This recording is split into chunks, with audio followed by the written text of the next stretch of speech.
I'm Allendale Chief Meteorologist Ryan Martin with a look at your midday weather update. Surface map as we head through the midday hour shows a little frontal boundary, kind of a conglomeration of action across the northern plains and then kind of meandering through the Great Lakes. Now, honestly, the best action out there is not anywhere along the front of the Great Lakes. Yeah, there's some cloud cover that runs from south-central parts of Iowa, north-central Missouri, all the way up into the Great Lakes region. A lot of clouds, few scattered showers, but actually what I'm really interested in is stuff that's farther off to the west. We've got several lows coming together in eastern Montana, getting ready to work into the northern plains, and then you have a wide open path to some moisture that's really starting to come together with some urgency across Arizona, New Mexico, into West Texas.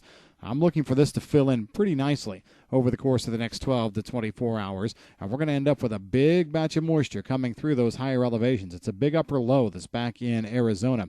You're going to see it come north, get into the high elevations, trigger a nice round of rain and snow, and you're going to see it hook up with that low all the way north in Montana as well. This is key. We're talking about this now because, over the course of the next 3 days or so, right on through the end of the week, we're going to see this kick out to the east. This will become a frontal boundary, a complex that does bring some rain to the Corn Belt. Could be the first meaningful rain that we've seen in a while. Rainfall totals anywhere from a quarter to maybe 1 inch.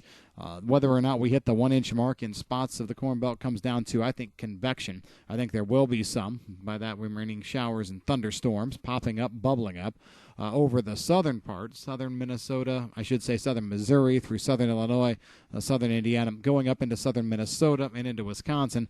There we're going to be seeing rains maybe spread out over a longer period, but they're going to be lighter. So we've got moisture coming through. The best time frame for this in the Corn Belt, as we said, going from Friday into Saturday. You might even see some of it kicking off late Thursday night. However, farther to the west in the plains, especially hard red winter wheat areas, western Kansas, eastern Colorado, New Mexico, Texas Panhandle, Oklahoma Panhandle, that stuff's getting going basically from now or later this afternoon, evening, right on through tomorrow, through Thursday, and it's probably going to be moving out of the plains by the time we hit Friday. Do not underestimate that moisture in the wheat belt. It should be good.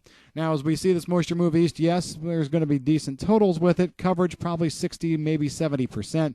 However, I don't think it leads to long-term delays. We're seeing harvest steamroller right along. It will for the next few days as well in the Corn Belt. Yeah, maybe a slight delay, but nothing long-term. We're going to be seeing dry, cooler air come in behind this system as we finish out the weekend, Sunday going into Monday of next week.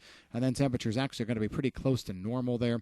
We're going to watch for another system toward the end of next week. Some models have it coming in as soon as the 30th. Others are saying the 31st into the 1st. I just like the turn of the month time frame. I think we've got a system coming in that could give us another half inch. From there, the pattern gets a little more active. We're seeing signs that maybe there's some moisture that comes in. Problem is, we're really going to have to moisten this atmosphere up quite a bit more for me to believe the pattern. Otherwise, if it's going to be an every 4 to 5 days kind of event, that tends to lead me more toward a drier solution going into early parts of November. Still looking at a big push of cool air coming in around the 3rd, maybe into the 4th. That could play a role as well. But right now, the nearby forecast still fairly dry, nice harvest window over the Corn Belt. But then we're going to try and moisten things up just a little bit. International weather not showing much change in my thought process overall. Let's start in the Black Sea region. We've got a quarter to maybe 3/4 of an inch of rain.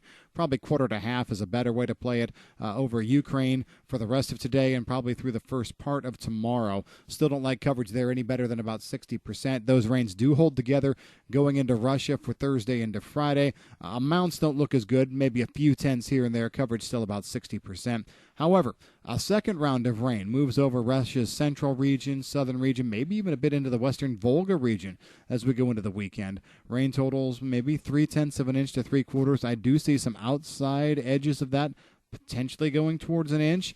Coverage about 50%. And then we've got strong, dry, high pressure that builds in next week. But still, decent rains, or at least some rain, moving into the Black Sea region. Now, as we move into Australia, looking at wheat there, good rains over the next 24 hours, maybe upwards of an inch. The eastern third, the eastern 25% of Australia's wheat belt, same areas we've been talking about, New South Wales, Victoria, extreme southern, or I should say eastern parts of South Australia. looking at coverage at about 60%. New information in tells me maybe we could see another good rainmaker early parts of next week, Monday through Wednesday. Models are saying maybe the exact same area. I am concerned it might be just a bit farther to the east. Unfortunately, that does mean central and western parts of Australia stay dry. In South America, we've got good rains in southern Brazil, Rio Grande do Sul, up through Santa Catarina, Paraná, today through Friday. I don't think you see much farther north. I even think Sao Paulo gets missed, and Mato Grosso do Sul, or at least the northern part. But we do start to see scattered showers pick up in frequency up in the central north. So Mato Grosso itself, Goiás, Bahia. That starts maybe late this weekend and then goes off and on through next week. I'm not expecting much on any given day, but it's one of those scenarios where you lump several days together. You're probably going to see good coverage. Let's say 50, 60, 70% of South American soybean areas, central Brazil, getting rains as we go through next week. Argentina still looks quite nice. That's the way things are stacking up here at Midday. If you've got any questions on the weather, give us a call at Allendale. I'm Chief Meteorologist Ryan Martin.